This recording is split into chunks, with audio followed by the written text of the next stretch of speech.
আমাদের এই জীবনটা হচ্ছে একটা লম্বা সফরের নাম। কখনো হাসি, কখনো কান্না, কখনো সফলতা, আবার হচ্ছে কখনো ব্যর্থতার কষ্ট। কিন্তু একজন মুমিন কি কেবল সুখের আশায় জীবন কাটায়? না, সে জানে প্রতিটি কষ্টই একটি পরীক্ষা, আর প্রতিটি পরীক্ষার পেছনে আছে আল্লাহ তাআলার হিকমত।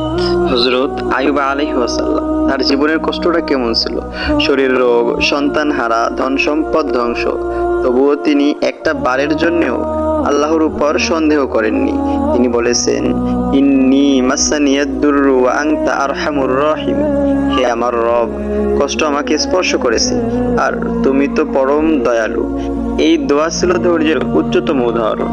প্রতিটি মানুষের জীবনে ওঠানামা আসবেই, কিন্তু আল্লাহ যাদেরকে ভালোবাসেন তাদেরকেই বেশি বিপদ দেন, এবং যাদেরকে পছন্দ করেন তাদেরকেই আল্লাহ তাআলা বিপদে ফেলেন। তাই তুমি যখন ভাববে, যখন মনে হবে তোমার জীবন থেমে গেছে, তখন মনে রেখো, তাই থেমে যাওয়ার মধ্যেই আছে নতুন সূচনা। এই অন্ধকারেই আছে আশার আলো। জীবন চলবে, থেমে থাকবে না। তোমার কাজ সবর করা, আল্লাহর উপর ভরসা রাখা, আর নিজের চেষ্টা চালিয়ে যাওয়া। শেষ পর্যন্ত বিজয় হবেই হবে ইনশাআল্লাহ।